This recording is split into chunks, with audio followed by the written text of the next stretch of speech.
Assalamualaikum warahmatullahi wabarakatuh. Saya Hikmah Sri Ujari dari 3 Broadcasting F dengan NIM 12240323373. Di sini saya akan menjelaskan mengenai teori interaksi simbolik. Nah, berikut penjelasannya. Kira-kira apa sih interaksi simbolik?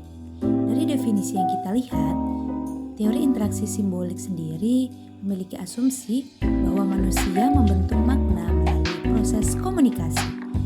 Teori interaksi simbolik berfokus pada pentingnya konsep diri dan persepsi yang dimiliki individu berdasarkan interaksi dengan individu lainnya. Nah, ada 4 sosiolog yang memperkenalkan teori interaksi simbolik. Ada Herbert Blumer, George Herbert Mead, John Dewey, Charles Horton Colt. Nah, di sini mereka menjelaskan bahwa interaksi simbolik ini secara spesifiknya membahas seorang individu dalam berperilaku dan menentukan keputusan diri dalam ruang lingkup sosial yang dilakukan secara sadar. Menurut Herbert Blumer sendiri, ada 3 asumsi yang terdapat dari teori ini. Yang pertama, ada manusia itu bertindak berdasarkan makna yang diberikan orang lain kepada mereka. Yang kedua, makna tersebut diciptakan dalam interaksi antar manusia. Nah, yang ketiga, makna tersebut dimodifikasilah melalui interpretasi. Selain asumsi dari Herbert Blumer tadi, ada menurut Larosan. Yang pertama, asumsi teori ini interaksi antar individu dapat mengembangkan konsep diri seseorang. Nah, konsep diri ini memberikan motif yang penting untuk perilaku seseorang. Jadi, dijelaskan dalam definisi singkat, ketiga ide dasar dari interaksi simbolik antara lain sebagai berikut. Yang pertama, mind atau pikiran.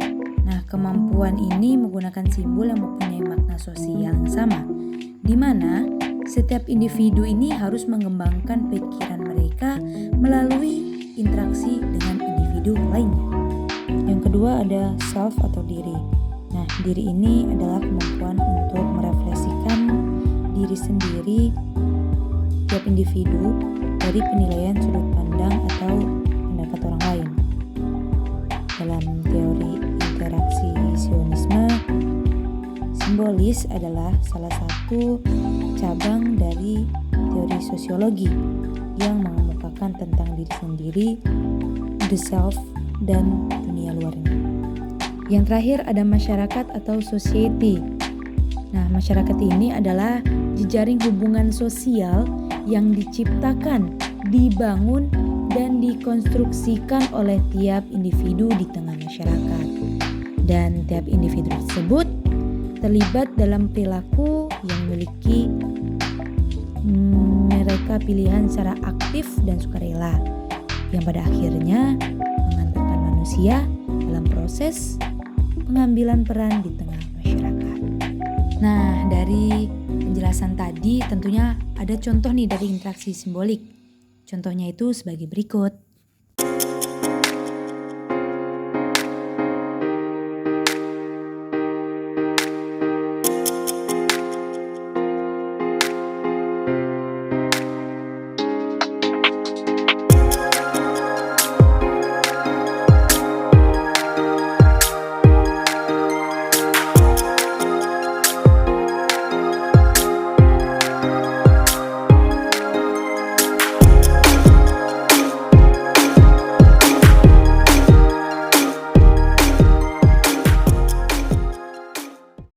Nah, itulah tadi contoh dari interaksi simbolik.